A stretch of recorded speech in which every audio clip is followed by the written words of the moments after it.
Hi friends, welcome back to my YouTube channel. ಎಲ್ರಿಗೂ ನಮಸ್ಕಾರ. ಇವತ್ತು ತುಂಬ ಸಿಂಪಲ್ಲಾಗಿ ಕ್ವಿಕ್ಕಾಗಿ ನಿಂಬೆಹಣ್ಣಿನ ಉಪ್ಪಿನಕಾಯಿನ ಹೇಗೆ ಮಾಡೋದು ಅಂತ ಹೇಳ್ಕೊಡ್ತೀನಿ ಬನ್ನಿ. ಮನೆಯಲ್ಲೇ ಮಾಡ್ಬೋದು. ಇದನ್ನು ಒಂದು ವರ್ಷ ಕೂಡ ಏನೂ ಆಗೋದಿಲ್ಲ. ನಾನು ನಿಂಬೆಹಣ್ಣು ವಾಶ್ ಮಾಡ್ಕೊಂಡ್ಬಿಟ್ಟು ಆರಕ್ಕೆ ಇಟ್ಟಿದ್ದೆ. ನಿಮ್ಗೆ ಯಾವ ಶೇಪ್ ಬೇಕು ಆ ಶೇಪಲ್ಲಿ ಕಟ್ ಮಾಡ್ಕೊಳ್ಳಿ. ನಾವು ಮಸಾಲೆ ಕೂಡ ಮನೆಯಲ್ಲೇ ರೆಡಿ ಮಾಡ್ಕೊತೀನಿ. ನಿಮ್ಗೆ ತೋರಿಸ್ತೀನಿ ಬನ್ನಿ ಇವಾಗ ಯಾವ ಥರ ಮಾಡ್ಕೊತೀನಿ ಅಂತ ಹೇಳಿಬಿಟ್ಟು.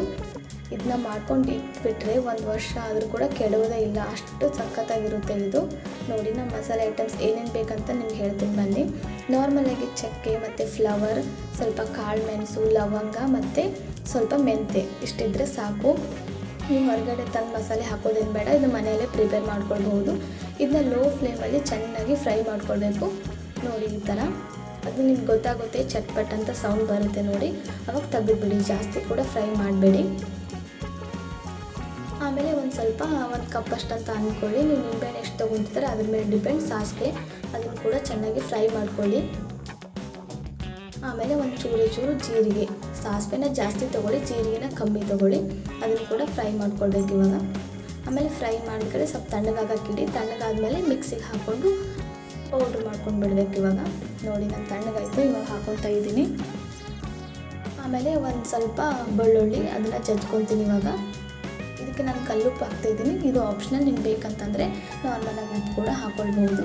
ಇವಾಗ ಒಗ್ಗರಣೆ ಹಾಕ್ಕೊಳ್ಳೋಣ ಬನ್ನಿ. ಸ್ವಲ್ಪ ಆಯಿಲ್ ಹಾಕ್ಕೊಂಡು ಜೀರಿಗೆ, ಸಾಸಿವೆ ಮತ್ತು ಜಜ್ಕೊಂಡಿದ್ದೀವಲ್ಲ ಬೆಳ್ಳುಳ್ಳಿ, ಕರಿಬೇವನ್ನ ಹಾಕಿಬಿಟ್ಟು ಚೆನ್ನಾಗಿ ಫ್ರೈ ಮಾಡ್ಕೊಳ್ಳಿ. ಲೋ ಫ್ಲೇಮಲ್ಲಿ ಇಟ್ಬಿಡಿ.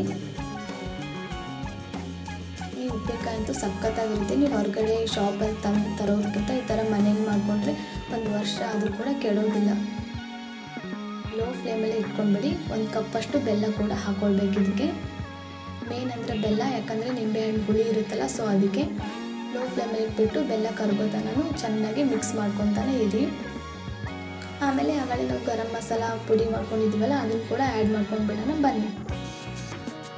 ನೋಡಿ, ಇವಾಗ ನಾನು ಹಾಕ್ತಾಯಿದ್ದೀನಿ ನೋಡಿ. ಅದನ್ನು ಕೂಡ ಲೋ ಫ್ಲೇಮಲ್ಲೇ ಈ ಥರ ಮಿಕ್ಸ್ ಮಾಡ್ಕೊತಾನೆ ಇರಿ. ಆಮೇಲೆ ಕಲ್ಲುಪ್ಪು ನಿಮ್ಗೆ ಬೇಕಂತಂದರೆ ನಾರ್ಮಲ್ ಉಪ್ಪು ಕೂಡ ಹಾಕ್ಕೊಳ್ಳಿ. ಆಮೇಲೆ ಸ್ವಲ್ಪ ಖಾರ ಮತ್ತು ಅರಿಶಿಣ, ಖಾರನ ಜಾಸ್ತಿನೇ ಹಾಕ್ಕೊಳ್ಳಿ. 2 ಸ್ಪೂನ್ ಅರಿಶಿಣ ಕೂಡ ಹಾಕ್ಕೊಂಡ್ರೆ ಆಯಿತು. ನೋಡಿ ಯಾವ ಥರ ಇದೆ. ನಿಂಬೆಹಣ್ಣು ಉಪ್ಪಿನಕಾಯಿ ಸಖತ್ತಾಗಿರುತ್ತೆ. ನೀವು ಮಾತ್ರ ಮಿಸ್ ಮಾಡೋಕ್ಕೆ ಹೋಗಬೇಡಿ. ಈ ಥರ ಸ್ವಲ್ಪ ತಣ್ಣಗಾದ್ಮೇಲೆ ನಾವು ಈ ಥರ ಬಾಕ್ಸಲ್ಲಿ ಹಾಕ್ಬಿಟ್ಟಿಟ್ಬಿಟ್ರೆ ಮುಗೀತು. ಒಂದು ವರ್ಷ ಆದರೂ ಕೂಡ ಆರಾಮಾಗಿ ನಾವು ತಿನ್ಬೋದು.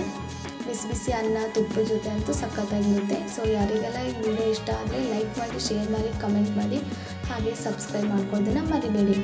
ನಾವು ಇದನ್ನ ಬಿಸಿ ರೈಸಲ್ಲಿ ತಿಂತಾಯಿದ್ದೀನಿ ನೋಡಿ. Thank you so much.